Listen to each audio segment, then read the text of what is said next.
ना कुंडीमधले झाडं खूप छान बहरली आहेत आणि हे कोरफड दिसते ना, याच्यामध्ये एक मोठी झाली होती, खूप मोठी झाली होती कोरफड, त्यातली ती काढली कारण कुंडी फुटण्याची शक्यता असते. तर बरीच छान छान झाडं आलेली आहेत आणि बघा सीताफळाच्या झाडाला पण खूप अशी सीताफळं लागलेली आहेत आणि आता ती बऱ्यापैकी मोठी पण झालेली आहेत. तर एकदम हिरवळ पसरलेली आहे आणि दारामध्ये वेली आणि जे झाडं आहेत ना खूप हिरवी झाली आहेत. हे नवीनच मी झाड लावलेलं आहे कुंडीतलं आणि हे आहे विड्याचं पानाचा वेल पण एकदम छोटासा होता, तो सुद्धा वाढलाय. तुळशीची झाडं आणि ही आळूची झाडं आहे. आळूला तर भरपूर पानं आलेली आहेत आणि बरेच दिवस झाले तोडली नाहीत आणि आता खूप दाट झालेली आहेत. नमस्कार मंडळी, श्री स्वामी समर्थ. मी आहे अमृता आणि माझ्या ब्लॉगमध्ये तुमचं खूप खूप स्वागत. तर हा जो ड्रेस घातलेला आहे ना, हा मी स्वतः घरी शिवलेला आहे. साडीपासून काठपदराच्या साडीपासून शिवलेला ड्रेस आहे कॉटनचा. तर या व्हिडिओमध्ये ना मी हा ड्रेस पूर्ण दाखवलेला आहे आणि या ड्रेसची कटिंग आणि स्टिचिंगचा व्हिडिओ मी वेगळा बनवलेला आहे. लवकरच चॅनलवर अपलोड करूया. मी लवकरच चॅनलवरती अपलोड करणार आहे आणि आता हा व्हिडिओ मी या व्हिडिओमध्ये हा पूर्ण ड्रेस दाखवला आहे. तर नक्की मला सांगा हा ड्रेस कसा झाला आहे आणि कसा वाटतोय. तर चला आजच्या व्हिडिओला आपण सुरुवात करूया. आज आहे शनिवार आणि शनिवार असल्यामुळे ना जास्त घाई नव्हती. रेयांचं स्कूल होतं पण मम्मी बाहेर गेले होते आणि भाऊजी पण बाहेर गेले होते. त्याच्यामुळे ना मिस्टरांचा आणि रेयांचाच टिफिन बनवायचा होता, त्यामुळे थोडंसं निवांत होते. तर आज जेवणाला बनवणार होते मी सोयाबीनची भाजी. खरं तर कालच बनवायची होती पण मसाला करण्यासाठी सकाळी लाईट गेली, ती लवकर आलीच नाही. 10, 10:30, 11 वाजेपर्यंत कधी आली माहीत नाही. तर मी आज पण तसंच होऊ नये म्हणून मी लसूण, खोबरं, कोथिंबीरचा मसाला रात्रीच बनवून फ्रीजमध्ये ठेवला होता. आता कांदा फक्त बारीक करायचा होता तर तो सकाळी कट करून घेतला आणि कांदा आणि तो मसाला परत एकदा त्या मिक्सरच्या भांड्यामध्ये टाकला आणि परत बारीक करून घेतला.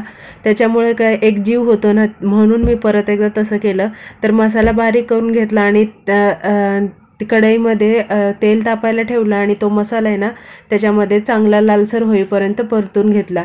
आता सोयाबीन आहे ना, सोयाबीनला थोडीशी अशी कचकच खर असल्यासारखी लागते. तर तो भिजायला घातला आणि 2-3 पाण्याने मी स्वच्छ धुवून घेतला आणि तसं केल्यानंतर ना ती खर असते ना ती लागत नाही, म्हणून मी 2-3 पाण्याने नेहमी स्वच्छ धुवून घेते.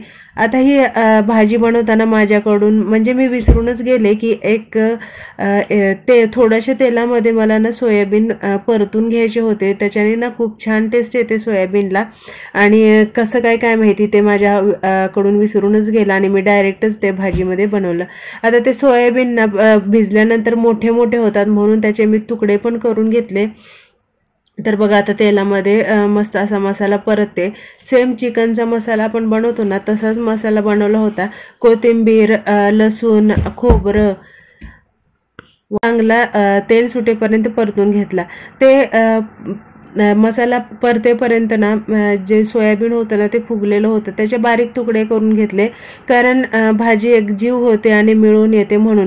नाहीतर मग काय होतं, एकीकडे रस्सा राहतो आणि एकीकडे सोयाबीन होतं आणि ते बरोबर दिसत पण नाही आणि खायला पण बरोबर वाटत नाही आणि त्याच्यामध्ये पाणी असल्यासारखं होतं आणि ते चांगलं लागत नाही. म्हणून मी नेहमी असंच करते. तर आता मी जास्त वेगळेच काहीच मसाले वापरले नाही. जे घरामध्ये आपलं रेग्युलर तिखट असतं ना ते तिखट, हळद आणि जो मी मसाला केला होता ना तो मसालाच वापरला आहे आणि त्याच्यामध्ये थोडंसं पाणी टाकून घेतलं पहिल्यांदा आणि थोड्याशाच पाण्यामध्ये सोयाबीन टाकून ते शिजवून घेतलं. झाकून जरा जास्तच वेळ झाकून शिजवून घेतलं. त्याच्याने ना मस्त एकदम त्या सोयाबीनला पण मसाल्याची सगळी टेस्ट लागते ना म्हणून. तर आता आपल्याला सोयाबीनमध्ये थोडंसं जास्त पाणी टाकलं ना तर ते एकदम असं शोषून घेतं आणि कोरडं होतं, म्हणून मी पहिल्यांदा झाकून थोडंसं पाणी टाकून शिजवून घेतलं आणि त्याच्यानंतर ना उकळलेलं पाणी टाकलं डायरेक्ट भाजीमध्ये आणि मग थोडंसं जास्त पाणी नाही, थोडीशीच भाजी केली आणि ती मी एकदम कोरडं होऊ नये म्हणून तशी भाजी करून घेतली. आता दूध मला तापवायचं होतं. आता दुधाची एक तुम्हाला हे सांगते, दुधाची पिशवी मी कशी कट करते. तर डायरेक्ट असं कोपरा न कट करताना त्याचा ना एक बाजू सरळ कट करते, म्हणजे ना घरामध्ये दुसरा तुकडा पडणार नाही आणि दोन्ही तुकडे रोज उचलून फेकण्यापेक्षा हे बघा व्हिडिओमध्ये कसं दिसते तसं एकदाच ते टाकून द्यायचं. ते कोणाच्या प्राण्याच्या तोंडामध्ये पण जायची शक्यता नसते. तर आता बघूया, हा ड्रेस ना मी शिवला घरी. काठपदराची साडी होती, चॉकलेटी काठ होतं आणि पदरसुद्धा चॉकलेटी होता, पण मला ना प्लेन शिवायचं होतं. तर बघा अशा प्रकारे एकदम खूप छान असा घेर आला आहे आणि अख्खी साडी लागली आहे. तर मला स्लीव्ज छोट्याच ठेवायच्या होत्या म्हणून ठेवल्या, नाही तर मोठ्यासुद्धा झाल्या असत्या याच्यामध्ये. आणि मागे बांधण्यासाठी बंद ठेवला आहे. आता या ड्रेसला अजून इस्त्री केलेली नाही, जसा शिवला तसाच मी घातलेला आहे, त्यामुळे थोडासा चोपल्यासारखा नाही वाटत. कसा झाला आहे ड्रेस मला नक्की सांगा. चला बाय.